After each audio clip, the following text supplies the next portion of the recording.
Good afternoon. This is State of Minnesota versus Johnny Brown on file number 27CR2327119.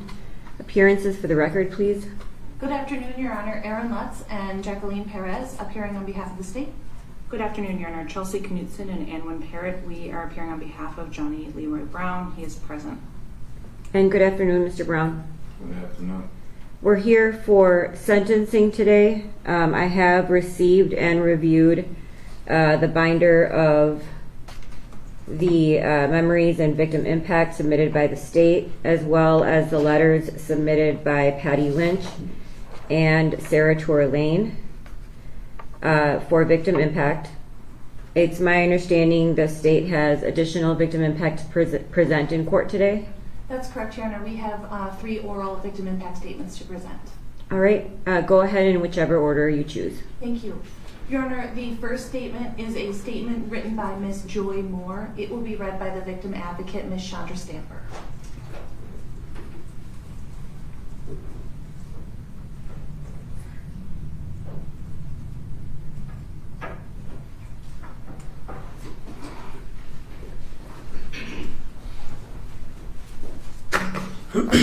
Good afternoon. Do you want me to spell my name for the record? Yes, please. Okay.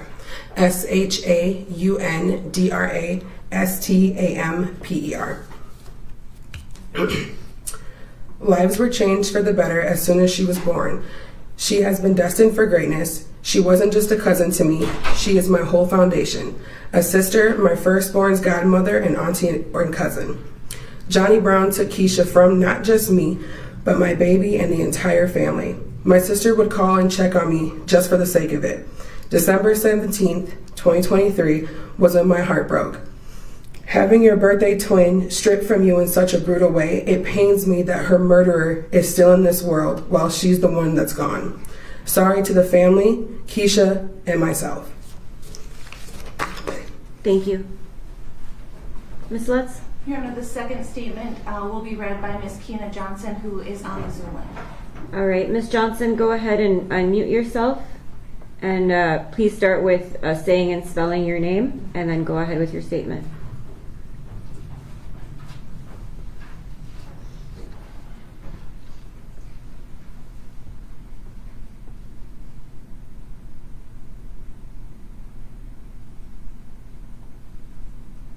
Sorry about that, Your Honor. I had some technical difficulties.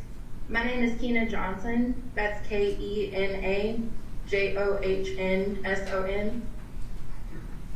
Go ahead. Thank you.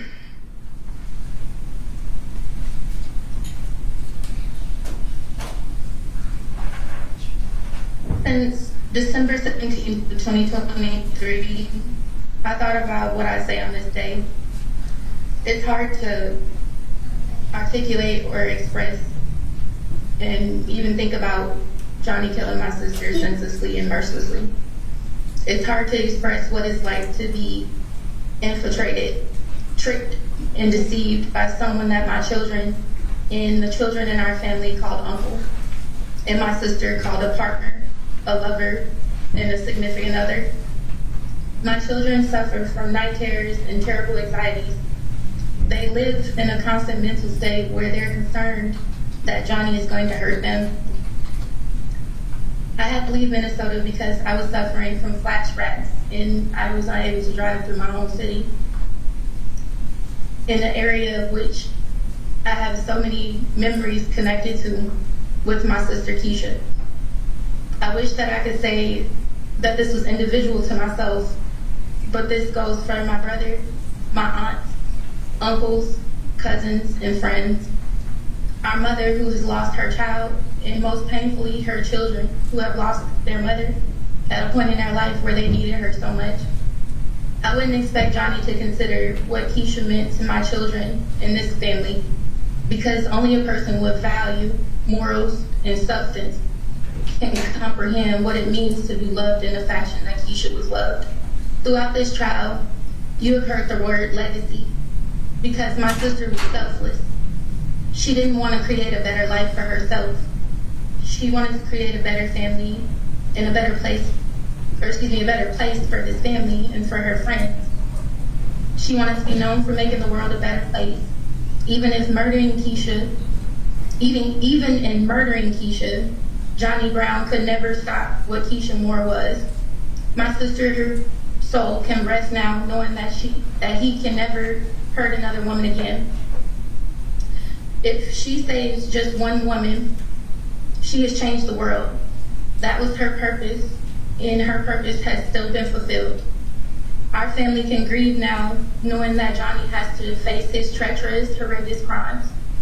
My sister is still beautiful, still important, still loved, and still valued. That is something that you can never stop, Johnny Brown. Thank you, Your Honor. Thank you, Ms. Johnson. Ms. Lutz? Thank you. Your Honor, the final victim impact statement will be read in person by Ms. Jessica Armstrong.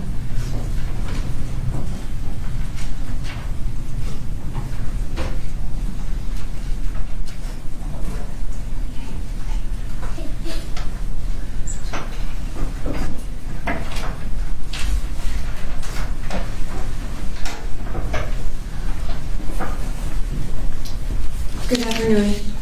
Please start by saying and spelling your name, and then go ahead with your statement. First name is Jessica, last name Armstrong, is spelled Jessica. Last name Armstrong. For me, it just said, at this time, writing a victim impact statement, my thoughts go back to the past, present, and future regarding Keisha. In 2019, I remember being on the phone with Keisha, Kevin, and about 10 other people, some I knew and some I didn't know. The dream of starting a home care agency was just a conversation. We would talk on the phone for hours, and I remember the eagerness and enthusiasm in Keisha's voice on every call. How could anybody not want to work alongside Keisha? She was confident, smart, and a great leader. Of course, most people did not continue with us to pursuit of attaining a group home. We would meet at the libraries, restaurants, our home, family member homes, in cars, as well, to plan our roadmap to making our vision come to reality. It was just the beginning for the three of us. Keisha, you have laid the foundation, which I'm currently following. I have continued countless emails from you communicating on what needs to be done and how to do it. I'm so grateful to be a part of your family, business partner. Keisha, you set the bar high, as you should. Keisha, you believed in me and my capabilities, and for that reason, I will carry on strong and be resilient for us both. Keisha had other plans as well, like being a business consultant to continue to help others to bring their vision to reality and to go back to school. And she would have started back in September to complete her doctoral. I still have a vision of us relaxing, looking out into the waters, thinking about what a life we have made for ourselves. This would never happen due to the hands of Johnny Brown. Johnny Brown robbed me, Keisha's mother, sister, brother, children, grandchildren, and the rest of my family by taking Keisha's life, and no amount of imprisonment could ever be enough for the crime he has committed to her. On that behalf, we would like to thank the Minneapolis Police Department, Officer Schroeder, and his partner, Mark Suchta, the Hennepin County Prosecutor Officer, Lindsay, Sandra, and all of the victims who came forward to bring justice for us. Thank you.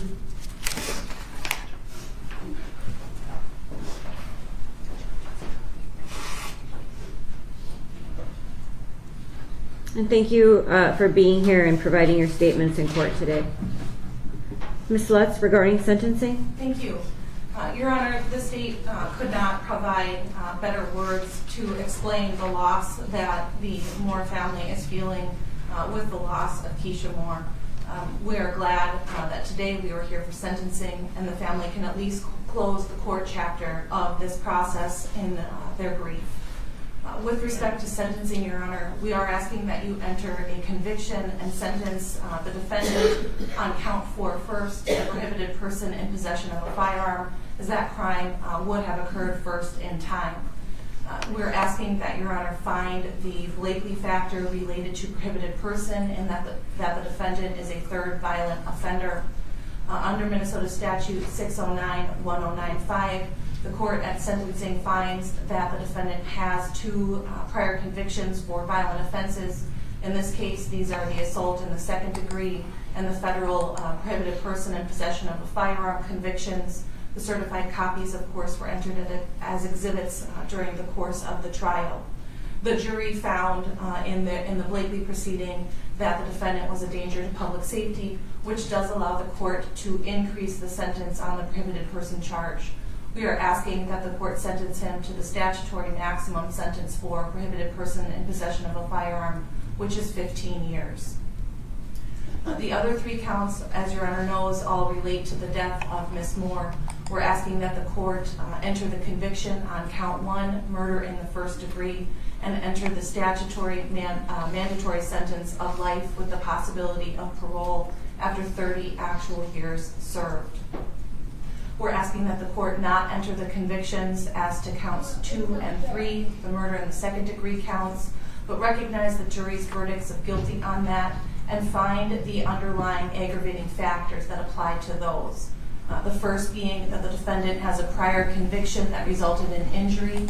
That conviction, of course, being the assault in the second degree involving the shot to one of the prior victims. And we're asking the court to find that the defendant's crime was committed with particular cruelty based on the factual findings that the jury made in that he threatened Ms. Moore before he killed her, that he shot her in the head, and that his conduct delayed the response of medical treatment in that he did not call 911 until he was several minutes away from the apartment, that he locked the door upon leaving the scene, and that delayed any hope Ms. Moore had of receiving immediate medical treatment for the wound that he inflicted upon her. We're asking that those findings simply be made in the event that we're ever back in court on this matter dealing with counts 2 and 3 that the jury found the defendant guilty of. And finally, we're asking that the court reserve restitution for a period of 90 days. There is a restitution claim for $16,727.21 for the funeral expenses related to Ms. Moore's funeral. There is a pending claim with the Crime Victim Reparations Board, and we anticipate providing the court an updated restitution claim based on the Crime Victim Reparations Board response to the restitution submission that they are currently reviewing, and any additional restitution to Ms. Moore's 2 sons. Counsel, will you approach?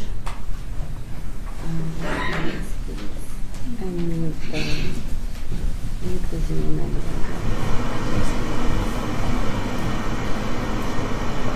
something you asked for it to me. I thought this was a life without the possibility.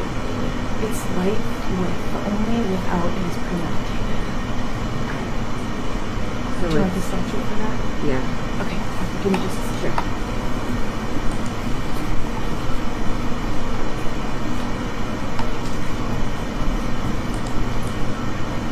It's not 56 and now it's in 200.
you could please stand next to each other.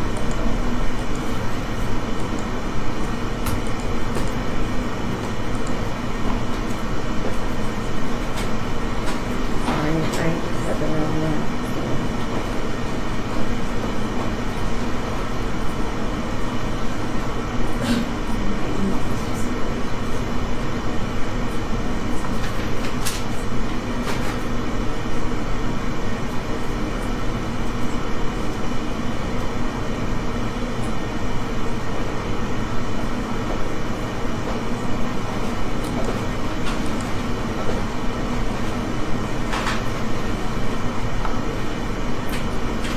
And it's not in the statute of the, It's not at 609. no, it doesn't even refer it to it.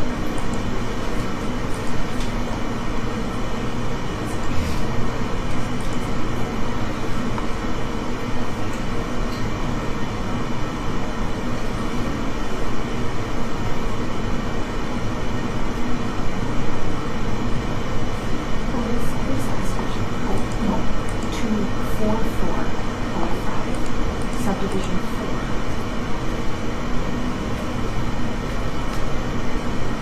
Provide an inmate serving a mandatory life sentence under 609, 185, paragraph A, 3, 5, or 6 must not be given supervised release under this section without having served a minimum term of 3 years. And ours is 5, I believe. Okay, 6. Is it 6? That's 6 is true. Oh, okay, 6.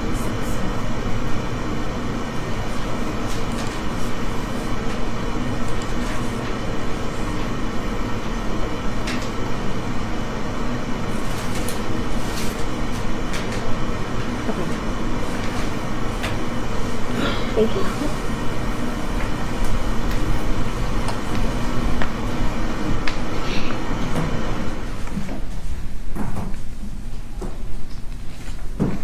All right, my apologies, counsel. Thank you for the clarification.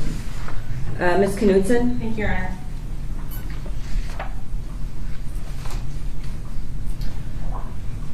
First, with regards to the restitution, we were made aware that there was a restitution claim that was being sought. Just a few short hours before this hearing, the defense has no objection to the court reserving restitution, given that there may be some additional clarification as to who the intended recipient is. However, Mr. Brown wants to make it clear that he doesn't intend to challenge any restitution amount that is ordered by the court, and we will be filing a challenge upon the final order of restitution. Your Honor, also to note for the record, Mr. Brown does have 451 days of custody credit. With respect to the sentencing that was requested by the state, I am asking that Your Honor not sentence Mr. Brown to the third violent offender, 15-year statutory maximum, although the jury did find the factors in the likely portion of the trial. That is permissive. The statute specifically says that the court may impose that. Given the sentence that's being imposed on the murder charge, I would ask that Your Honor not impose the 15-year penalty on the prohibited person charge. As it relates to the Blakely fact findings for the jury and the state's request that Your Honor find that this was a particularly cruel crime that was committed, I would ask that Your Honor not make that finding, specifically as the state argued as it relates to the delay of aid. There has been no testimony at either the at either the Blakely portion of the trial or the primary portion of the trial that any actions taken by Mr. Brown actually delayed the aid that was rendered to Ms. Moore and had any impact related to her death. Mr. Brown does strongly maintain his innocence. He does intend to appeal.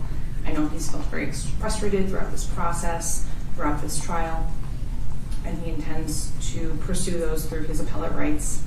At the end of the day, although this is a mandatory sentence as it relates to the murder count, Your Honor, Mr. Brown is someone's son, he's someone's father, he's someone's brother, and at the end of the day, he is a person. I'd ask Your Honor to take that into account. Thank you. Thank you, Ms. Knudsen. Mr. Brown, the person being sentenced always gets the last word. Is there anything you want to tell me before I sentence you? Do you want me to stay here? Yeah, you can just move the microphone. All right. First, I want to say to you, the family, Keisha was everything to me. I would never hurt her. Her family ain't never seen me upset, cuss nobody out, mad, none of that. And anytime they called on me, I was there. I stopped whatever I was doing, no matter what I was doing, and been there for them. And for them to sit there and think I'll do something spiteful like that is crazy. I told the truth. I've been telling the truth. And I told the officers 4 days before that Keisha had that same accident with that same gun. They did not investigate that. I told the truth. I've been telling the truth. And the medical examiner said there was no gunpowder, no stipulates, no gunpowder residue in the air, her hair, or her face. So that means it was not intentional. So how can you charge me with intentional when it's not intentional?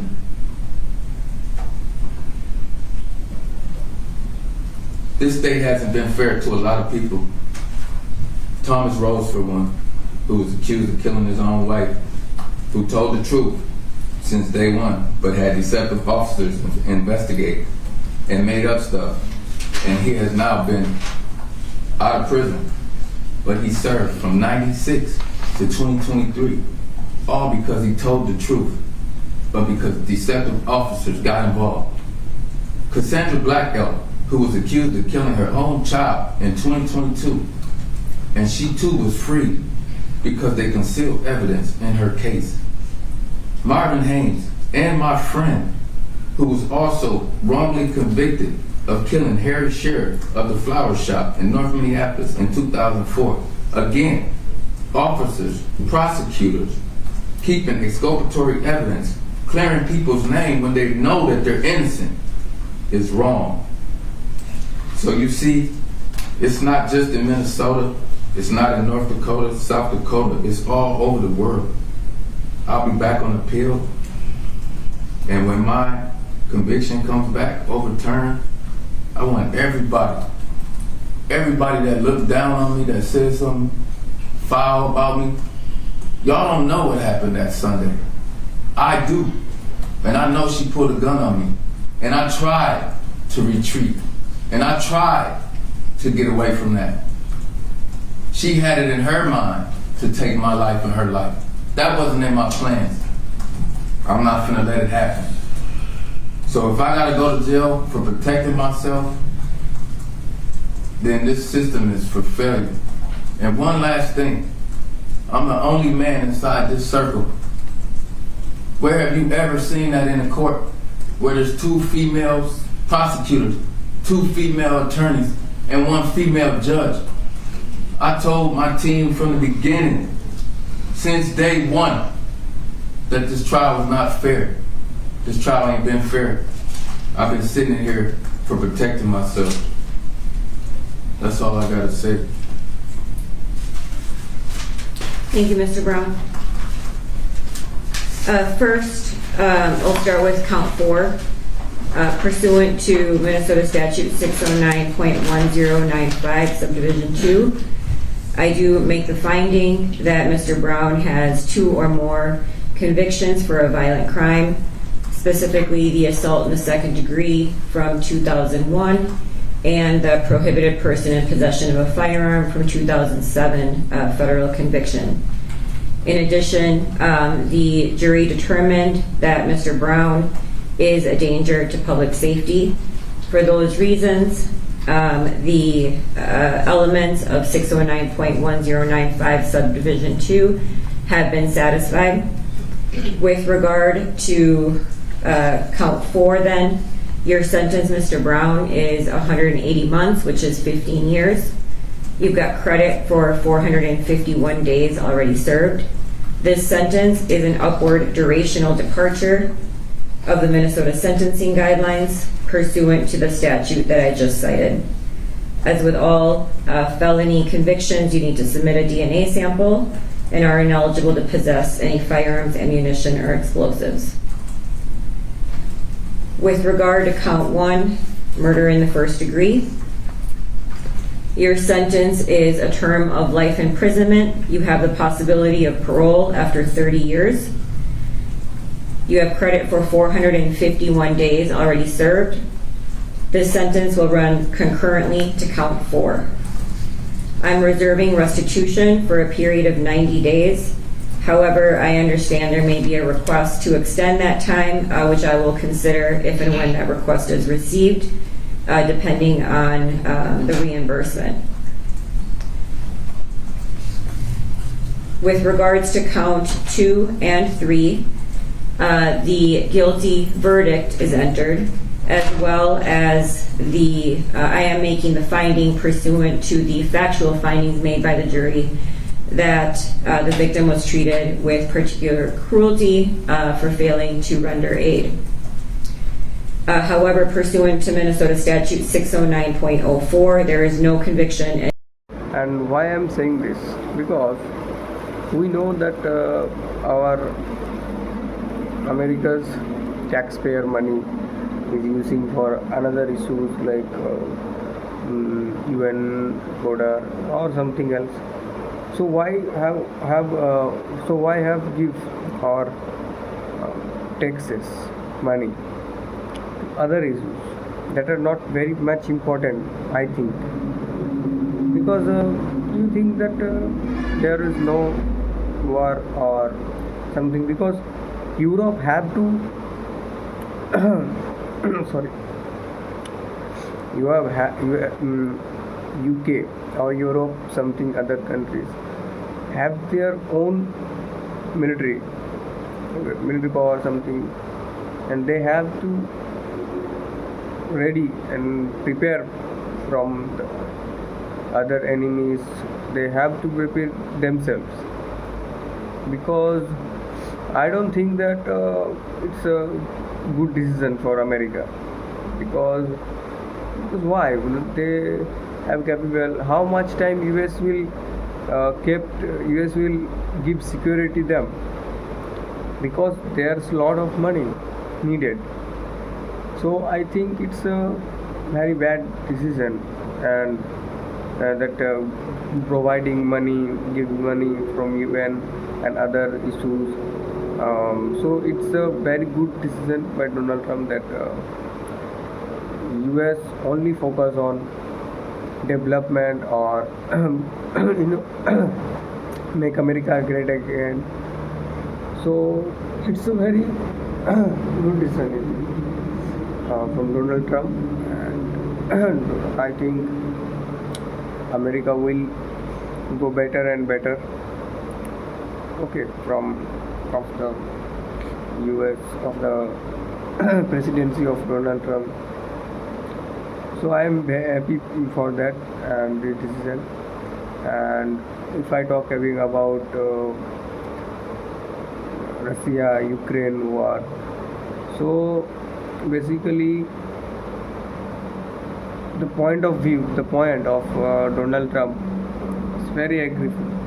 I agree with him, because you see what's happened when if the war is now 3 years ago, the war started from now. So in 3 years Ukraine will never be win with Russia, because Russia has such military power, and if America was not help Ukraine, there is no chance, there is no single percent chance that Ukraine have guts to get into the war, because Ukraine is a small country. We all know that. I am not try to make small or try to make a negative comment on this country.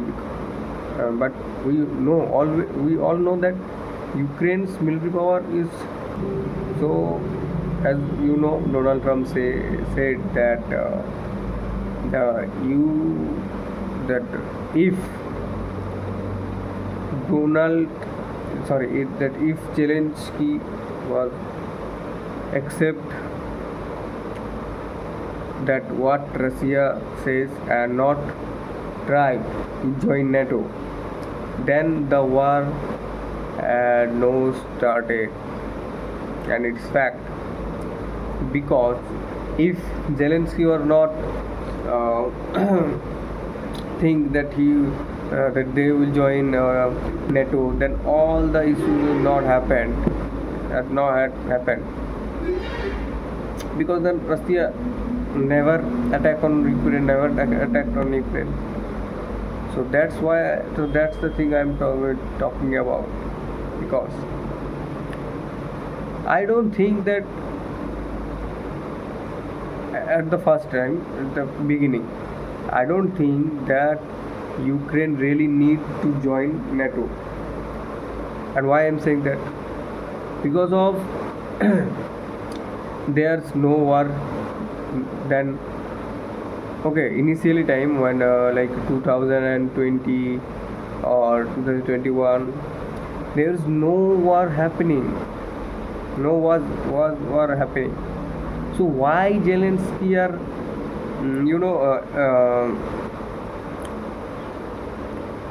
think that he had to join NATO? Why? If this was a war situation, then he think that we have to join NATO for our security purpose. Okay, but there is no war. Yeah. So why they try to join NATO? That's I'm not thinking about. And because of that, if they are not try to join NATO, Russia will not attack. So I think recently news come when I video recorded that Donald Trump convinced Zelensky for ceasefire. You all know that few days ago Zelensky came to USA and meet with Donald Trump, and there is this small argument with both, and there is our Vice President here, J.D. Vance, and Zelensky repeatedly argue with them, Vice President and President of America. This is a very foolish movement, I think. Because if he knew that Donald Trump is a much powerful, much respected, and much all of this is better. Donald Trump is better than Zelensky. Then that time he has to be listen carefully first of all, and after that react properly with some knowledge and the politeness, kindness after that. But what he did argue, he did wrong answers and many more things. So that's why a warm situation, a critical situation happened, and after that Zelensky rejected the proposal of Donald Trump that make a deal with a table and let's ceasefire, because we are all know that the citizens of Ukraine are suffering. They don't have anything, they don't need anything. They just, and their security, their land also they lose their lands because of war. If their war was not happened, then nobody loses their lands. And Zelensky not stopped there. He continuously argued with Donald Trump and Vice President J.D. Vance. And I think it was no needed. Why, man? I can't. If you knew that he's a powerful man and in the help of USA, he runs the war. So why did he argue with them? If they are not argue, Russia will attacking continuously and the war beginnings, and after a time Russia will occupied more land of Ukraine. If situation was not much better, I think not the worst situation, then Russia will take all over Ukraine. But that's not a good decision, I think. So it's and recently coming a news that Zelensky convinced to ceasefire in 30 days. So it's a very good news for not only Ukraine, not only Russia, not only America, but all the countries. Because the share market are getting down and down because of their wars. There was and the price of oil, etc., are increasing. So it's much needed that the war end immediately, as soon as possible. So this is a very good news for the whole world. And one thing I tell you, one thing I want to tell you, that if the war not ended here, in future there is a high chance for WW3, World War 3, because nowadays there's not Ukraine-Russia war, because all the Europeans countries are trying to stand with Zelensky. What happened? Sometime later. So if not now, but in future it become World War 3, and that will not good for humanity, because we all know there is the starting from the nuclear weapons starting from the World War II, and nowadays there is a 9 countries in the world who have their own nuclear weapons. So if World War 3 will happen, the world will change forever, fully changed forever, because you know very well that how much powers hold nuclear weapon can be disaster for any country. And if one country has started nuclear weapon, then another country always use the weapon. And if all 9 countries are using the nuclear weapon, then what do you think? Do you think that really the world exists? The world disappear, and all humankind was end. Humankind journey. So it's very needed that the World War 3 will happen. Okay, and this is a concern. So nowadays, happy news. It's a very happy news that war will end in 30 days because of ceasefire, because of Donald Trump, because of all the Americans we afforded and we convinced Zelensky. So it's a very good news, and this is the news. And so yeah, I end the video now. So let's see you again in another video. If you really like this video, then hit a like, and if you want more videos, then subscribe to my channel. It's free for you, but it's give me motivation to do the effort for you to make latest news and updated with you. So see you next video. Bye bye. So hey friends, recently a news coming from the Canadian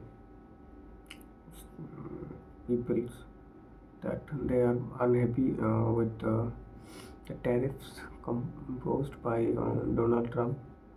And as you know that in this video, that 25% tariff exposed export Donald Trump to Canada for aluminum or such things. So it's a very I think it's a very common thing, and it's good, very good for US citizens. Okay, because when tariff is imposed and the economic growth increased, and America obviously has strong power. It holds a strong power and the most valuable country in the world and most powerful country in the world also. So I think it's predicted things. It's not like shocking that that never gonna be happened, something like that. But it's all experts knew it before imposed tariffs, and that's previous term, like first term of Trump. He did this same like this. So it's a common thing, common sense that he do. Then this is. So what do you think about? And let me know in the comment. And if you want to more videos like this, you can join. You can subscribe my channel. I'll see you next. Bye bye.